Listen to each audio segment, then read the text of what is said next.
इस सावन का पहला गाना पवन सिंह आ चुका है, जिस गाने का नाम है देवघर के राजा। मतलब देवघर के जो राजा होते हैं, शिव शंभू, शिव भगवान, शंकर भगवान, उन्हीं को ये पवन सिंह बोलते हैं कि ये देवघर के राजा। पवन सिंह का ये सावन का सबसे पहला गाना है। नया चैनल है, नया चैनल का भी सब्सक्राइबर देखिएगा तो बहुत कम है, लगभग अभी हम लोग जब वीडियो प्ले किए तो लगभग 8,000 के करीब था, और इस गाने को आए हुए लगभग 2-3 घंटा हो गया। इस गाने के बारे में हम बात करेंगे, पहले सब्सक्राइब कीजिए चैनल को और सपोर्ट कीजिए और ज्यादा से ज्यादा शेयर कीजिए।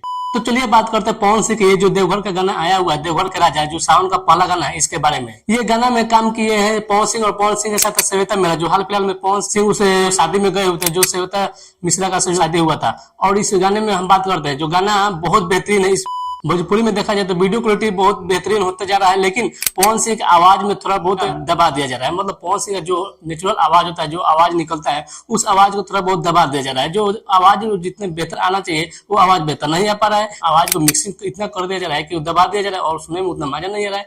इस गाने के बारे में बात करते हैं, गाना का लिरिक्स जो है उतना बेहतर नहीं है। मतलब जिस तरीके से पवन सिंह का हम लोग पहले का गाना सुन चुके हैं, उस तरीके से अगर पवन सिंह का गाना आता है तो और बेहतर लगता है, लेकिन ये गाने में उतना लिरिक्स बेहतर नहीं रखा गया, जो उतना कमाल का नहीं लग रहा है। लेकिन जिस तरीके से पवन सिंह इस लिरिक्स को भी जस्टिफाई किए हैं, वो लग रहा है कि हाँ पवन सिंह ही कर सकते हैं। मतलब अगर लिरिक्स भी उतना दमदार ना हो और पवन सिंह गा देते हैं तो लगता है कि यार लिरिक्स बहुत बेहतर हो जाता है। बात तो सही है। वैसा ही हुआ है इस लिरिक्स के बारे में। मतलब जबरदस्त देवघर के राजा, शंभू को राजा बोलकर ये गाना को जिस तरीके से पवन सिंह ने अपने आवाज को दिए हैं, इसमें गाए हैं, काफी जबरदस्त लग रहा है। और इस गाने का जब वीडियो क्वालिटी देखिएगा तो आपको लगेगा कि नहीं, अब भोजपुरी में बदलाव किया जा रहा है। मतलब जिस तरीके से लोग बोलते थे कि भोजपुरी में क्वालिटी नहीं है, भोजपुरी उतना बेहतर वीडियो नहीं बन पाता है, तो आप लोगों को मुंह पर तमाचा मारते हुए पवन सिंह ने जिस तरीके से ये पवन सिंह सावन का गाना लाए हैं देवघर के राजा, इस वीडियो को देखिएगा तो आपको पता चल जाएगा कि पवन सिंह वाकई में भोजपुरी को बदलना चाहते हैं, भोजपुरी में क्वालिटी बढ़ाना चाहते हैं, वीडियोग्राफी बढ़ाना चाहते हैं। जिस तरीके से इसमें लाइटिंग का प्रयोग किया गया, जिस तरीके से इसमें बैकग्राउंड का प्रयोग किया गया, जिस तरीके से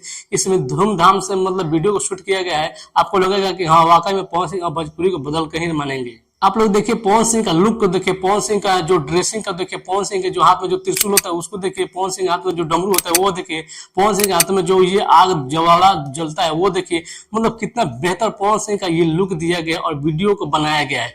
पवन सिंह जिस तरीके से अपना लुक को आजमाते हैं, जिस तरीके से वीडियो को बनाते हैं, अब लगता है कि भोजपुरी में पवन सिंह नया उदाहरण करेंगे। इस गाने के साथ साथ इसमें श्वेता मेहरा का भी देखा जा रहा है कि कितना बेहतरीन डांस की है, और उसमें बैकग्राउंड देखिए कितना बेहतर लग रहा है। ये गाना एक तरह से डांसिंग का भी है, जो लोग देवघर जाते हैं वो बजाते जाते हैं गाना को, उसी तरीके से ये पवन सिंह निकाले हैं। जो भी लोग जाएंगे तो ये गाना बजाते जाएंगे और मौज मस्ती से जाएंगे, मनोरंजन करते हुए जाएंगे। ये एक भक्तिमय के साथ साथ लोक गीत के साथ साथ ये डांसिंग गाना भी लग रहा है पवन सिंह का जो आया हुआ है देवघर के राजा। आप लोग वीडियो को देखिए और कमेंट में बताइए कि ये गाना आप लोगों को कैसा लगता है। चलिए मिलते हैं अगले वीडियो में, तब तक के लिए नमस्कार।